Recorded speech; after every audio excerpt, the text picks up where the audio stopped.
What's up, guys? Welcome back to Newswave. Yesterday, Sony released their Q3 earnings as well as some of their guidance going into next fiscal year, and it seems like this has all left Sony in a very precarious situation, which we'll go over that here today. Also, we are going to be talking about some of the Q&A from Sony's investors briefing that seems to indicate that they might be exploring quite a bit more outside of just their PlayStation console. And we have Microsoft coming up later on today with their podcast to discuss the future vision of Xbox, and it appears they continue to double down on Xbox everywhere in some of these internal meetings. Guys, if you enjoy these videos, make sure that like button helps out a ton. And if new here to the Spawn Wave channel, make sure you subscribe down below. And of course, for all members for the channel, Newswave is available early and ad-free. If you want to learn more about that, check the join button down below this video. And we're going to start today with Sea of Thieves that put out an interesting poem, maybe a bit of a tease for what's to come over on X, which we can see this posted up, where they say rowboats are red and sometimes they're blue, other times they're green, occasionally they can be white. Wait, where were we going with this? Yeah, look, the rumors are out there that Sea of Thieves appears to be headed to PlayStation, and that alongside of Hi-Fi Rush, Pentiment, these are ones that have come up, and I believe Sea of Thieves will be going to PlayStation. It's a live service title that's been very successful for Microsoft, but if they continue to add on to the number of monthly active users they have for it and can expand on the PlayStation, where obviously there is a large market in general, why not? At least that's their thought process right now. So yeah, it seems to me like maybe even later on today, Microsoft named Sea of Thieves as one of the few titles for now that will be making the multi-platform jump. Also, we do have Mario vs. Donkey Kong out this Friday, but reviews did go live yesterday. We can see this over on Metacritic, currently sitting at a 77, which is... yeah, I guess that's about right. It stays very, very true in terms of the remake to the Game Boy Advance version of this game. And in fact, for some places that was kind of a negative, but this is on 67 critic reviews. There was at least one perfect 100 score that was from Player 2, but on the other end of the spectrum, we have Digital Trends with a 60, mostly pointing towards, they say, warm nostalgia for the Game Boy Advance era for this one. And many of the other reviews did point out, hey, you know, it's a good puzzle game. It also has some additional content. It has a co-op mode, but keep in mind, this is very much the Game Boy Advance game, just kind of spruced up with some more modernized controls, obviously some of the visuals and stuff, but it's $50 and it is a just about complete remake of a Game Boy Advance game. And to be fair, right now, for me anyway, there's a lot of stuff coming up and stuff right now that I'm playing, and this is kind of a game that I'm gonna be skipping for now, but might come back to later, as I'm sure this is a title from Nintendo that probably will be put on sale in the future, unlike some of their big AAA, you could say, first-party games that tend to stay at that roof of $60 or even $70 for quite a while. This is one I wouldn't be shocked if it ended up in a Nintendo Selects or something down the line. But hey, if you're excited for it, seems like at least it's a high-quality puzzle game, and that's out this Friday. Oh, and we did have that Final Fantasy VII Rebirth demo that came out, and we do have a second part of the demo coming up next week. But there was one complaint with this, one major one anyway, that everyone seemed to agree on. That's the performance mode looked incredibly blurry. Well, we can see this is posted up over on their official X account, where they say the update to the Final Fantasy VII Rebirth demo scheduled for February 21st will apply improvements to the visual quality when selecting performance mode from the graphics options. This will also be applied to the full game. So we were kind of going over the idea that, okay, maybe the demo is an older build or just an unoptimized build in terms of the visual quality. We'll see when this update goes through, and I might actually go back and capture some footage from the current build right now that we have the demo with performance mode, and then compare it after the update, because if they can at least get the performance mode to look at least somewhat reasonable, that's probably the way to go, because the quality mode certainly had some frame rate issues that were very noticeable. It's kind of hard to pick either one. You either had one side that it was a very blurry image, or the other that was a pretty unstable experience in terms of frame rate. And guys, with some of the quick news out of the way, let's get into the bigger stuff. Let's start right away with Sony and their Q3 earnings report that really puts them in a very precarious situation for the PlayStation 5, as it's now reached its midway point through its life cycle, which even that statement started a whole discourse online. But to me, it kind of makes sense, but we'll get to that one. Let's start, though, with some of the numbers here. And over on Reset Era, they do a very good job. I believe it's Chaos to kind of put all this in different charts and bar graphs to visualize it a bit more. So we'll put a few of those up here as we go along.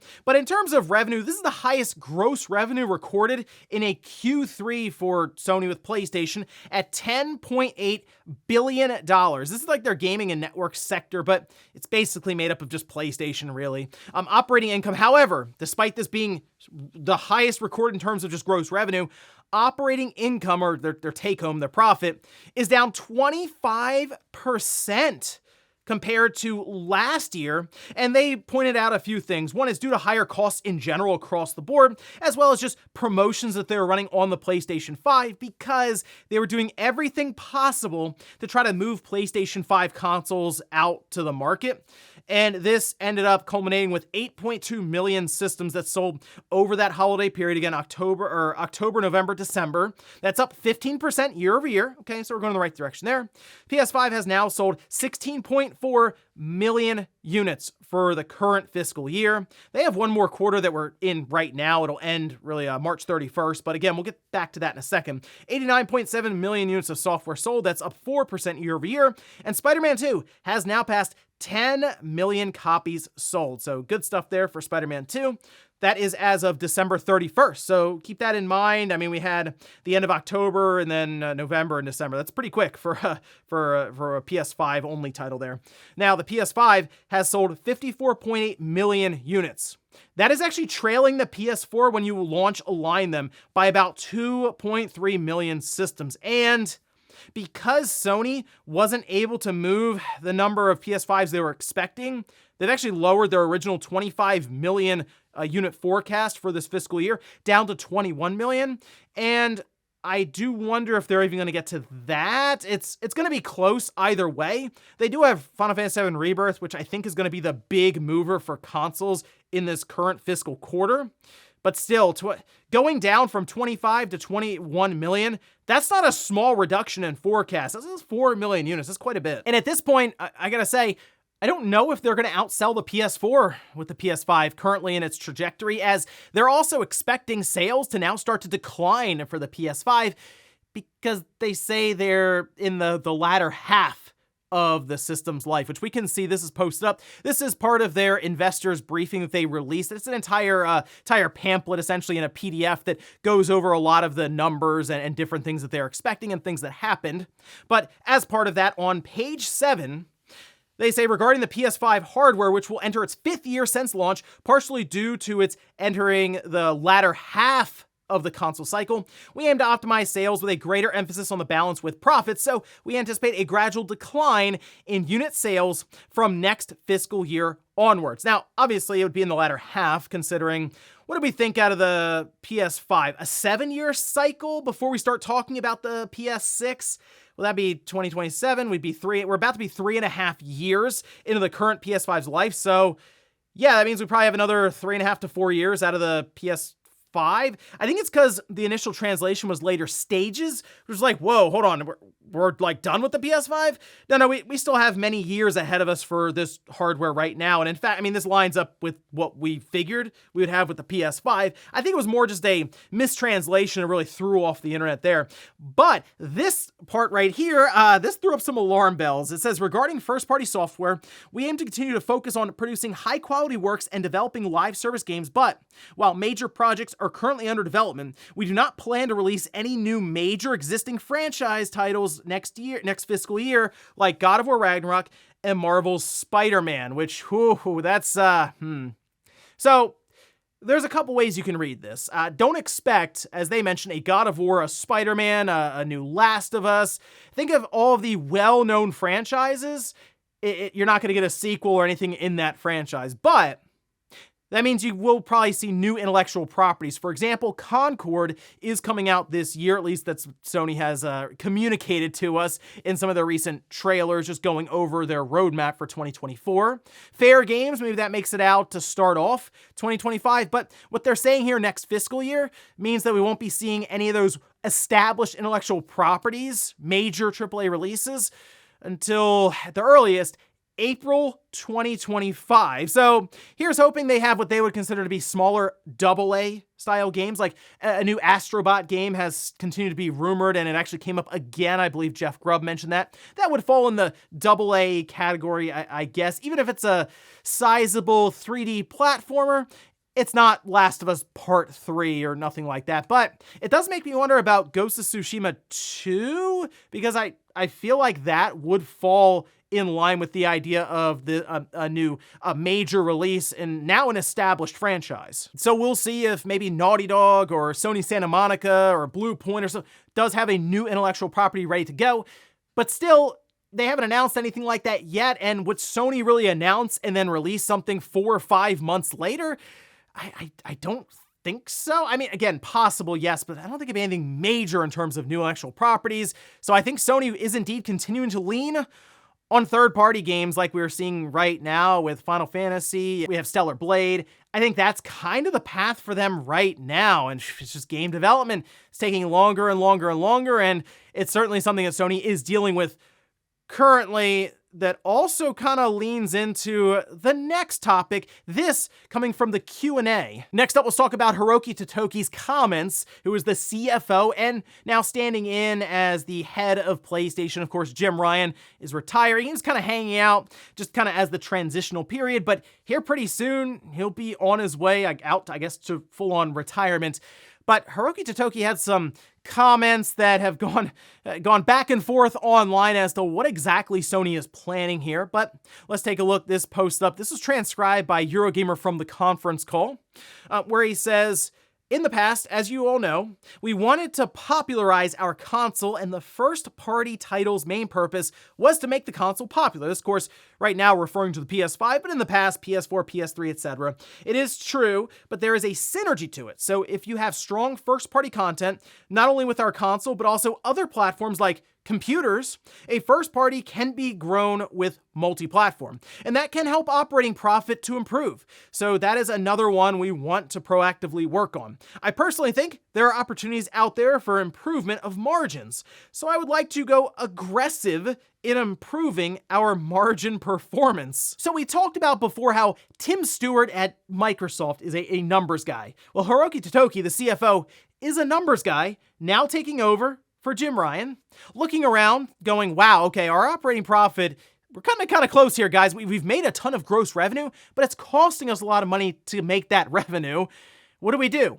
Can we find more customers to sell these games to? Because look at what Helldivers 2 is doing right now after releasing day and date PS5 and PC. Yes, that is part of their live service initiative, but I think now going forward, live service games, they're just releasing day and date PS5 and PC. But the question continues to remain, will they attempt that with a full single-player experience? See, in the past, their strategy has been, we're going to release this on the PS5, maybe a year or two later, okay, it's going to show up on the PC, and we'll double dip. But while they have seen results, it hasn't been incredible amounts of money coming in, and I almost wonder if they're looking around thinking, hey, if we put this new IP from Naughty Dog that's going to come out, this sci-fi game, we'll say, on PS5 and PC day one, would we make twice the amount of money? I mean, maybe. Helldivers 2 has kind of proven that you might. So I think they're going to attempt this. A while ago, I said, here's the roadmap.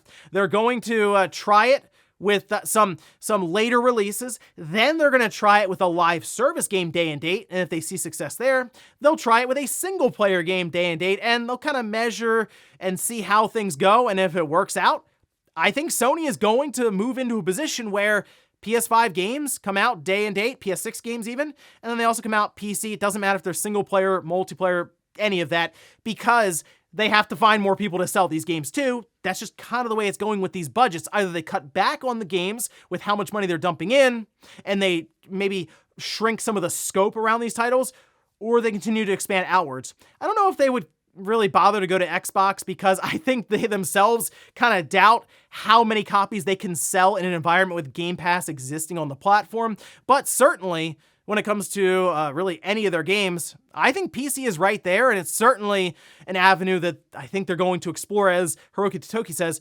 aggressively, so keep an eye on that one. Next up, let's talk about Microsoft, as they do have their event coming up later on this afternoon. Of course, part of their Xbox podcast, where apparently Phil Spencer, Matt Booty, Sarah Bond, all gonna sit down and talk about the future vision of Xbox. Well, there have been internal meetings going on, and I wanted to go over one in particular, as they not only use Pal World to sort of showcase their plans, but once again double down on the idea of Xbox just being anywhere. We can see this posted up though. This was over on Inverse, who had the story, saying images of Pal World were shown across screens on February 6th at an internal Xbox town hall that Microsoft Gaming CEO Phil Spencer and Xbox President Sarah Bond held with employees. Sarah Bond says, "Every screen is an Xbox," end quote.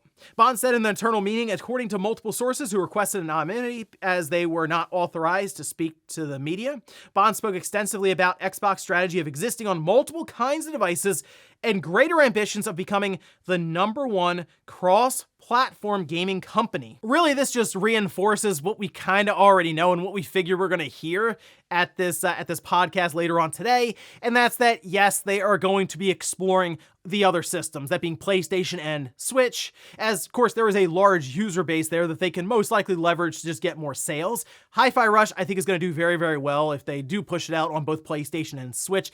Still kind of up in the air on that one, but like Pentiment, yeah, I think that's going to be on Switch, and I don't know how well it's going to do, but there'll probably be people who are at least curious about it and maybe check it out from there. But just going forward in the future, yeah, I think Xbox, the console will still exist. Hardware will be around. Microsoft will, I think, play around with maybe the idea of a hybrid system, a handheld. I think that's a great avenue for them to go down. As we see on Sony's side, the box, like the console box, I do wonder if that market is kind of stagnating right now, as again, Sony tracking behind the PS4, Microsoft on the Xbox Series tracking behind the Xbox One.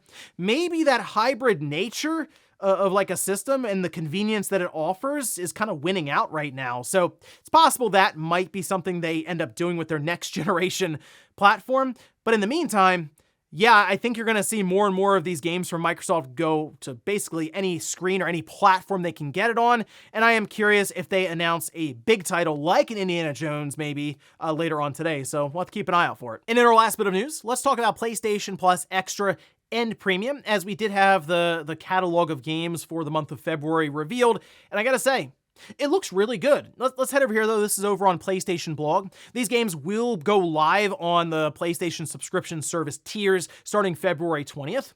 And at the top, we have Need for Speed Unbound. This would be Extra and Premium as we're going through here. Then we also have The Outer Worlds Spacer's Choice Edition. Tales of Arise, awesome game, by the way. I feel like more people should be checking that game out. They did the DLC recently. I haven't had time to go through that, but the base game, a lot of fun. Then we have Assassin's Creed Valhalla, Lego Worlds, Lego Jurassic World, Rogue Book, Rogue Lords, and Tales of Zestria. That one was kind of out of nowhere, although I guess we have Tales of Arise, so why not throw Tales of Zestria in there? Then moving to PlayStation Premium Classics, so we're going to go back to the PSP for this one. Resistance Retribution. Interesting. I have not played that one in a long time. Of course, that has up rendering, rewind, quick save, custom video filters. And then we also have Jet Moto 2. This was on the original PlayStation. So we had Jet Moto, now we have Jet Moto 2. Why not? And they're doing that thing where they're pretending like PS4 games count in this category. But hey, Tales of Symphonia Remastered wasn't the greatest when it came out for the kind of the version that we got, but it going into the subscription tier. And if you already have it, I recommend trying it out. You can also play it with up to 3 friends in local co-op mode, so kind of a unique experience in that case. And then check this out, Tales of Vesperia, which is an awesome game. So if you have not played that one I can fully recommend. Really, really good title there. So I'm looking up and down the list here. This is pretty good. You got a racer with Need for Speed Unbound, Tales of Arise, Assassin's Creed Valhalla, and actually some pretty decent classic games, although I would like to see them actually take a swing at a PS2 game and not one that was remastered for PS4 and they're going to pretend like it goes in there, like an actual PS2 game. But for now, hey, based on other months we've seen, I think this one's pretty good. And before we go to the comment of the day, we're going to take a look at the poll that I posted up yesterday. We're asked, do you think the PS5 will end up outselling the PS4? 69% nice, say no. 31% say yes. Yeah, I don't think it's going to outsell the PS4. After seeing their more recent report, look, 25 million was a very optimistic forecast, right? I think they were kind of basing it on, all right, well, we had those supply shortages earlier on, and maybe there were people there who have just been holding out, and they'll show up here in this fiscal year that we're in now, like basically the third year for the PS5 as we work to close it out with the holidays, and they didn't. So revising out 21 million. Still very, very good for a system that costs anywhere from 400, well, 450 now to 500, but I don't think it's going to reach that 116 or so million that the PS4 is sitting at, which that's going to be a concern for Sony. They're going to look around and say, oh, are we declining in popularity and number of systems we're able to sell at this time? Because that is where you start getting the mindset of, we do have to start looking outside of PlayStation because the games aren't getting cheaper, and now we're selling less consoles than a generation before. So now what? And we'll finish up with the comment of the day, as you're seeing here. This is from Smart, who says, in terms of past history, Pokemon Company is always late to the next system. The year the 3DS released, they launched Black and White on DS. The year the Switch released, they did Ultra Sun and Moon on 3DS. I don't expect them to be launching a mainline Pokemon game for Switch 2 in year one. Here's the interesting part about all of this. Technically, they could do it if they take advantage of the enhancement stuff that's being rumored right now. Let's say they can release it as a Switch game, but then there's also an enhancement patch you can download if you have the new hardware. Let's say they do that this holiday or next holiday or something, right? As you're saying, they're maybe a year behind or something with the new hardware. That's, I feel like, something they could pull off, and maybe they go back and do it with Scarlet and Violet, and look at that. The patch all along was brand new hardware. You just gotta upgrade to the $400 system, and Scarlet and Violet, that'll work fine then. And ladies and gentlemen, that's going to do it here for Newswave. If you enjoyed this video, guys, hit that like button. If not, hit the dislike. Leave comments down below about everything we talked about here today. There's Sony's recent financial briefing and Q&A with them discussing now more potential for their games on PC. Do you think we're heading towards that first big single-player experience from Sony launching on console and PC day one? And then also, what about Xbox? They talk about Xbox going anywhere there's a screen. How many games do you think they're going to talk about later on today when it comes to multi-platform access? Thanks, guys, for watching, and I'll see you next time.